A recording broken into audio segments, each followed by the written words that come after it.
Mimi kitu yenye ningependa kuambia brothangu Rigathi Gachagua, yeye hakuna penye ataenda juu anazunguka tu bure, ni mtu wa ukabila, ni mtu tu kila saa akipiga siasa zake ni Mount Kenya, Mount Kenya. Na sisi tunataka mwenye anachukua Kenya zote na anaweka pale pamoja. That is why we say William Ruto ako sawa. Juu yeye kila mahali ako quote. Yeah. So unasema kwamba Gachagua ni mambo ya mlima. Yeah, so that is why hatuwezi sikia mambo ya Rigathi Gachagua juu ni mtu mwenye ana usimamo na ni mtu mwenye ukabila, analeta ukabila sana.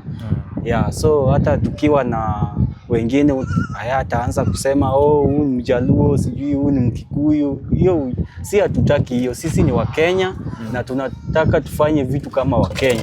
That is why tunasema Rigathi Gachagua hawezi lead Kenya juu ni mtu wa ukabila sana.